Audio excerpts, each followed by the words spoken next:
Students, welcome to my channel Kirti's coding. C language की इस series में आपका स्वागत है।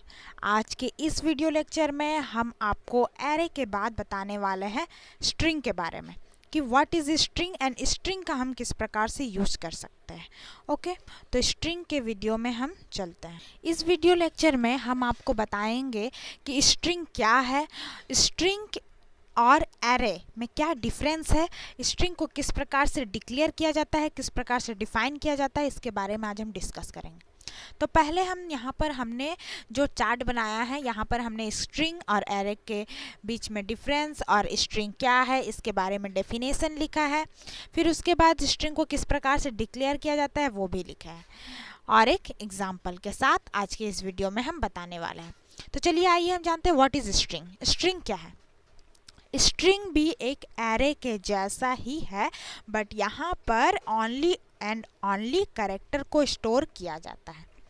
एरे में हम सब कुछ स्टोर किया जा सकता है, चाहे वो कैरेक्टर हो, चाहे वो इंटीजर हो, चाहे वो फ्लोट टाइप हो, एवरीथिंग। बट स्ट्रिंग में हम लोग ओनली एंड ओनली कैरेक्टर को स्टोर करते हैं। ओके, और क्या है डिफरेंस इसमें कि एरे में हम लोग का जो लास्ट कैरेक्टर ही होता है या फिर नंबर्स होते हैं, बट स्ट्रिंग में हम लोग ने क्या देखा है कि स्ट्रिंग में लास्ट कैरेक्टर नल कैरेक्टर होता है। नल कैरेक्टर को इस प्रकार से डिनोट किया जाता है, एक मतलब स्लैश और ज़ीरो, इसको बोला जाता है नल कैरेक्टर। तो हर एक स्ट्रिंग का एंडिंग जो पॉइंट होता है, हर एक स्ट्रिंग को एंड किया जाता है नल कैरेक्टर के द्वारा, इस कैरेक्टर के द्वारा। ओके, और स्ट्रिंग हमेशा क्या होता है, वन डायमेंशनल एरे को बोला जाता है स्ट्रिंग, जिसमें कैरेक्टर को स्टोर किया जाए। ये वाला डेफिनेशन आप अपने माइंड में सेट कर लीजिए कि वन डायमेंशनल एरे जिसमें कैरेक्टर को स्टोर किया जा सके वो कहलाता है स्ट्रिंग। स्ट्रिंग को हम इनिशियलाइज कैरेक्टर के साथ करते हैं, ठीक है। मतलब कि कोई भी स्ट्रिंग को अगर इनिशियलाइज कर रहे हैं तो कैरेक्टर प्लस नेम जो भी हम उसका देना चाहते हैं।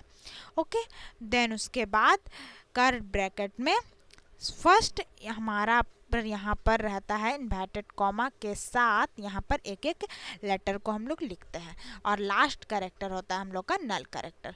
तो ये हुआ हमारा स्ट्रिंग का डेफिनेशन। अब हम लोग देखते हैं क्या स्ट्रिंग को डिफाइन कैसे किया जा सकता है। ठीक है, अगर कोई भी हम लोग एक, जैसे ये वन डायमेंशन एरे आप देख रहे होंगे जहाँ पर सी लिखा हुआ है, बीच में डैश दिया हुआ है, फिर उसके बाद हमारा स्ट्रिंग, मतलब यहाँ पर कोई भी वर्ड हम लिख सकते हैं, लास्ट में है हमारा एंड कैरेक्टर यानी नल कैरेक्टर। तो ये हुआ हमारा वन डायमेंशन एरे में स्ट्रिंग को लिखने का वे। उसके बाद यहाँ पर भी एरे के जैसा 0th नंबर इंडेक्स से मेरा रो स्टार्ट होता है। ओके, 0th नंबर से स्टार्ट हुआ, और जहाँ तक जितने भी वर्ड्स है उसका 1 माइनस, जैसे n नंबर्स ऑफ वर्ड है तो n-1 हमारे पास ये रहेंगे, इंडेक्स नंबर रहेंगे। ओके, 5 वर्ड से 1 2 3 4 5, तो इंडेक्स नंबर S4 तक गया है। ओके, ये वाला हमारा हुआ किस प्रकार से डिक्लेयर किया जाता है। अब हाउ टू इनिशियलाइज, हमको इनिशियलाइज कैसे करना है एक स्ट्रिंग को। तो इनिशियलाइज करने के लिए कैरेक्टर सी, मतलब आप बहुत सारे वे से स्ट्रिंग को इनिशियलाइज कर सकते हैं। हमारे पास यहाँ पर 4 वे हमने यहाँ डिक्लेयर किया है। पहला वे है कि हमने क्या लिखा है, कैरेक्टर, कोई भी नेम आप दे सकते हैं कैर के बगल में। उसके बाद क्योंकि यहाँ हमेशा स्ट्रिंग में कैर को हम लोग यानी कि कैरेक्टर को हम लोग स्टोर करते हैं, तो इसीलिए यहाँ पर हमेशा कैर लिखा रहेगा। ओके, देन उसके बाद कोई भी नेम हम यहाँ लिखेंगे, जो भी हमको नेम पसंद हो वो देते हैं। उसके बाद हम यहाँ पर बड़ी वाली इन्वर्टेड कॉमा जो कि एक एरो को डिनोट करता है, उससे वो वाला सिंबल देते हैं। उसके बाद इक्वल टू, देन हमें इन्वर्टेड कॉमा के अंदर, डबल इन्वर्टेड कॉमा के अंदर हमें कैरेक्टर को लिखना पड़ता है। ओके, तो ये हुआ एक डिक्लेरेशन का वे। देन दूसरा डिक्लेरेशन का वे हुआ हमारे कि हमें जितने नंबर ऑफ कैरेक्टर हमें स्टोर करते हैं वो यहाँ पर हम इसके अंदर यानी बड़े वाले ब्रैकेट के अंदर हम यहाँ लिख सकते हैं। जैसे हमने 50 लिखा है तो हम यह ज़रूरी है कि 50 कैरेक्टर हमें स्टोर कर सकते हैं, बट उससे कम भी कर सकते हैं, उससे ज़्यादा स्टोर नहीं कर सकते हैं। ओके, तो यहाँ पर हमने डबल इन्वर्टेड कॉमा के अंदर 50 लिख करके फिर से स्टोर कर दिया है। फिर उसके बाद हम इस प्रकार भी अपने स्ट्रिंग में स्टोर कर सकते हैं कि मजली ब्रैकेट यानी मिड ब्रैकेट के अंदर सिंगल इन्वर्टेड कॉमा में हर एक कैरेक्टर को कॉमा से सेपरेट करके लिखे और लास्ट में नल कैरेक्टर लिखे। ओके, उसके बाद यहाँ पर कितने नंबर से है वो यहाँ पर लिख करके भी हमें डिक्लेयर कर सकते हैं। तो ये 4 वे है जो कि एक स्ट्रिंग को इनिशियलाइज हम किस प्रकार से कर सकते हैं वो लिखेंगे। ओके, अब ये चारों वे में स्टोर जो होगा हमारे जो कंपाइलर में जो स्टोर होते हैं वो एक ही वे से होगा। किस प्रकार से स्टोर होगा? 0 नंबर में ए जाएगा, 1 नंबर में बी जाएगा, 2 में सी जाएगा, 3 में डी और चौथे में नल कैरेक्टर।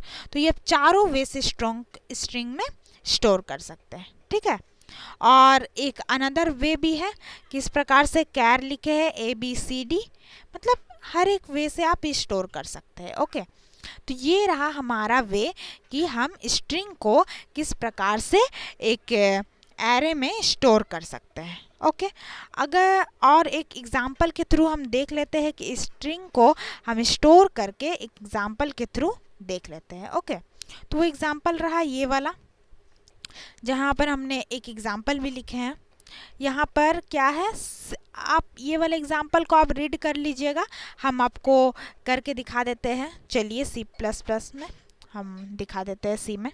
तो स्ट्रिंग में स्टोर करने का किस प्रकार से हम स्टोर कर सकते हैं वो हम एक वे हम यहाँ दिखा देते हैं आपको एग्जांपल में। हमने 4 वे बताया है, आप जब प्रैक्टिस करिए तो उस चारों वे को करके देखिएगा। ओके, तो ये हम फर्स्ट वे स्टार्ट करने वाले हैं। पहले हम लोग क्या कहते हैं कि हमें हर एक कैरेक्टर होता है स्ट्रिंग में, तो हमने पहले कैर लिखा, देन उसके बाद हम कोई भी नेम दे सकते हैं। हम मान लीजिए नेम ही देते हैं। ओके, नेम ही दे दिए यहाँ पर। फिर बड़ी वाली ब्रैकेट के अंदर हम यहाँ पर कुछ लिख भी सकते हैं, नहीं भी लिख सकते हैं। अब फर्स्ट वे से हम करके दिखाते हैं। तो इक्वल टू हम मान लीजिए कोई भी नाम, जैसे डबल इन्वर्टेड कॉमा के अंदर कीर्ति लिखते हैं।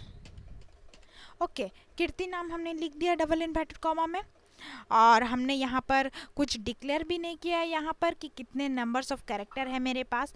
वो खुद ब खुद नल कैरेक्टर और जितने कैरेक्टर है उसको काउंट कर लेगा। ठीक है, क्योंकि हमने यहाँ कोई डिक्लेरेशन नहीं किया है।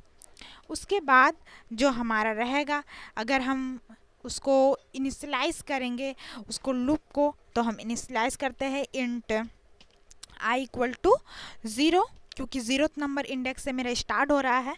ओके, वो स्ट्रिंग है, एक एरे है, 0th नंबर स्ट्रिंग से स्टार्ट हो रहा है, और जब तक वो वाला हमारा कीर्ति जब तक प्रिंट नहीं हो सकता तब तक वो चलेगा। हमने इनिशियलाइज तो कर दिया है। अब हमारा कोई भी हम लूप का यूज़ कर सकते हैं कि हमको कीर्ति पूरा प्रिंट करवाना है। तो कीर्ति में हमारे पास 5 लेटर्स है, तो इसीलिए हम वाइल लूप अगर इनिशिएट करेंगे, अगर हम वाइल लूप इनिशिएट करते हैं तो वाइल लूप का इनिशिएशन तो हम कर चुके हैं 0 से। वो वाइल लूप कहाँ तक जाएगा मेरा? वाइल लूप जाएगा i का value less than equal to 4 तक, क्योंकि हम लोग जानते हैं, क्या जानते हैं हम लोग कि स्ट्रिंग का शुरुआत होता है 0 से, यानी 5 लेटर है, यानी 4 तक n-1 तक हमारा वाइल लूप चलेगा। उसके बाद हमारा प्रिंट स्टेटमेंट आएगा जहाँ पर हमने प्रिंट एफ का यूज़ करके प्रिंट करवाना है उसको। चूँकि ये एरे है तो एरे के हिसाब से प्रिंट करवाएंगे। तो हमारा यहाँ पर जो एरे है यानी स्ट्रिंग है जो इनिशिएट हो चुका है, वाइल लूप में 4 तक जाएगा। देन उसके बाद हमारा प्रिंटफ की सहायता से यहाँ पर नेम जो जिसमें हमने स्टोर किया था कीर्ति को, वो हमने यहाँ पर प्रिंट करवा देते हैं। ओके, उसके बाद हमने यहाँ पर क्या किया है, कैरेक्टर है चूँकि तो सी का यूज़ किया है। देन i++, जब तक i तक प्रिंट ना हो जाए तब तक वो मतलब कीर्ति का i तक प्रिंट नहीं हो जाए, नल कैरेक्टर को इंक्लूड करके वो इंक्रीज होते रहेगा। देन /n का उपयोग किया है लाइन को चेंज करने के लिए। बस अब कंपाइल और रन करते हैं प्रोग्राम को। तो प्रोग्राम को कंपाइल किए, देन रन किए। हमारा प्रोग्राम आसानी से कंपाइल और रन किया है और हमारे स्क्रीन पर कीर्ति प्रिंट हो चुका है। ओके, तो यानी कि स्ट्रिंग का ये प्रोग्राम है जो वो बहुत ही अच्छा तरीक़ा से कंपाइल और रन किया है। हमने यहाँ पर क्या किया है, फर्स्ट वे से दिखाया है किस प्रकार से हम एक कैरेक्टर को प्रिंट करवा सकते हैं। 4 वे हमने बताया है, वो 4 वे को आप प्रैक्टिस में ज़रूर करिए। तो ये रहा हमारा 4 वे, हमने फर्स्ट वे से आपको दिखा चुका है। अब ये वाला 3 वे आप प्रैक्टिस में ज़रूर कीजिए। ओके, तो ये है स्ट्रिंग का जो डेफिनेशन है, आप इसको रीड करिए थोरोली, डिक्लेरेशन को देखिए, इनिशियलाइजेशन कैसे करेंगे एग्जाम्पल के थ्रू हम बता चुके हैं। तो आज के इस वीडियो लेक्चर में इतना ही।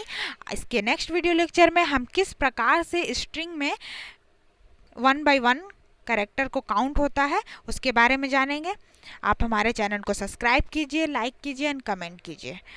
Thank you students.